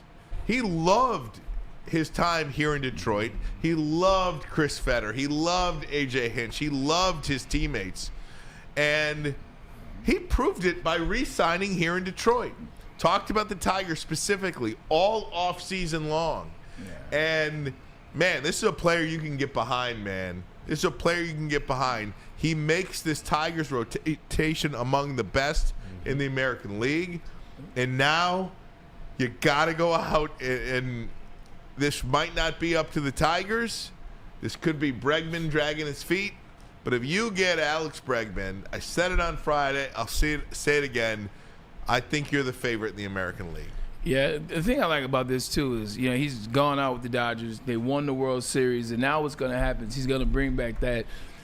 And I don't want to make it seem like he was on the Dodgers for 4 years in a run, but he was in that dugout when they won that World Series. He was one of the reasons during the season that helped them. Like, he knows what that locker room, he knows what it was in that dugout. He can't wait till he gets his ring. When I was with the Jets, Alan Faneca was with us our first year. We had a bunch of guys on the Jets, didn't know anything about the Super Bowl, didn't even know anything about the playoffs. Realistically, when we got into the playoffs and we played our first round against the Cincinnati Bengals, Alan Faneca and Ryan Ermanni bought in Super Bowl ring. that he won here in Detroit against Seattle when he was with the Steelers. Showed us the ring, told us this is what we're playing for. You had guys the next year like LaDainian Tomlinson, as great as his career is, Jason Taylor, as great as his career is. They had never seen one of those in person. Well, they never won one. So I think that's also going to be dope, too. Like, when he brings that World Series ring in, whenever they get it from the Dodgers. Actually, he'll get it night one. He'll get his ring night one because they open against the Dodgers in L.A. You can bring that in the locker room. You can have all those young guys looking at that ring, and they watched him win that ring. It's not like A.J. Hinch telling you years ago, you saw that this year. So when you get that in the locker room, those guys are going to be like, this is what we're playing for. This is what it's about. It infuses some energy. Right, and the reason he loves Detroit is because Detroit gave him a shot when a lot of other MLB teams didn't want to give him one. Yeah. Like, a lot of people thought he was on his way out. And then he comes here, he's able to reclaim his career, and then he goes to a World Series situation and actually aids them in winning the damn thing. So shout out to Jack Flaherty for actually coming back, because how often do you lose a player to a trade and they come back and re-sign with you? Very rarely. It's very, very rare. Shout out to Chris Vetter, because if you look at what he was doing here versus when Jack went to L.A., Jack wasn't the same pitcher when he got to L.A. It's a fact. Like, he was not the same pitcher in the playoffs, and he was not the same pitcher for the rest of the season. The reason why he was that good, which is why he came back as well, Chris is on his staff. He's coming back to get right. Totally agree with that. And again, KG, you're on it, man. And Maz, Tigers, man. I don't mess with KG. He knows. And Maz, to his credit, he was talking last year about trade him and sign him back. Trade him and sign him back. And it sounded so unrealistic at the time because, like you said, it very rarely materializes that way. And for this to work out like that is, I mean, it's just so exciting because, the Tigers really didn't do much this offseason. I mean, Gleyber Torres. Yeah. This move saved their offseason. Alex Cobb. I mean, pitchers and catchers are going to training camp if they're spring training. If they're not already there, I mean, a lot of them are already there. But I think they report next week. And were you that excited for Tigers spring training with Alex Cobb and Gleyber Torres? I mean, yeah, great, okay, and to see some of the growth from the younger guys. But now that you got Flaherty, it feels like you have two aces on the staff. And again, this Bregman thing could mean all the difference from winning an American League Central, winning an American League championship, and just being a good team. Just being a good team. You're going to compete every night, win 84 games, and then see what happens. Like that is what Alex Bregman signifies to me. Yeah. Alex Bregman signifies to me, are you going to be an 83, 84, 85 win team without him, or are you going to be an American League championship contender with him? That's a huge difference, man. That's a huge difference. Yeah, for me, more than even the playoffs, more than the ALCS or more than the ALDS, like, it's about being a good team night in and night out. When I go to the ball club, when I go to the ballpark, I don't have to figure out who's pitching. Oh, shoot, it's not Terry Cooper. Well, here comes all this BS, blah, blah, blah, blah, blah, trying to figure it out. Or, you know what, we're going to get to these innings where now my pitching staff is lighting it up, and all I need is one point. All I need is 1 point. So, like, that's what you're looking for. You want 88 wins. You want when people to come see your team play. Your team's on fire. Your team is doing well. Your team is giving you a reason to think they're going to win. That's what it simplifies. No, and I totally agree. And when you look at what they did last year, and I keep telling people this, it is great what they did last year, but it was a miracle run. It was a once-in-a-lifetime run. You cannot do what you did last year this year. Yeah. You cannot regress. The Cleveland Guardians are still around. The Royals are getting better. So if you want to be a serious contender in this AL Central, I feel like a move for Alex Bregman, like you said, Ryan, would do that. Now, I do want to ask you, what would you grade this offseason without the Bregman signing, just with what they've done so far? B. Okay. Because I do think they got better in their lineup with Torres, and they did sign, to me, a number one pitcher. Yeah. He's a number one guy. Yeah. Jack Flaherty. You got a 1-2 punch. Schoolboy and Flaherty. Right. Then you got Jackson Jobe. Hopefully Casey Myles gets it together. They've really solidified their pitching. And then they signed that reliever last week who's really good. They've really solidified the pitching, but the pitching was never the problem. It was the bats. It was, getting people on base. It's infield defense. So I'm really interested to see how they handle this situation, because if you let Bregman just go, I feel like that's really bad. You had him you got him in your clutches, man. Just finish the deal. Maybe we should have had KG in his chair all along, man. Yeah. Why you busting Maz's balls? Why you got to break his balls today?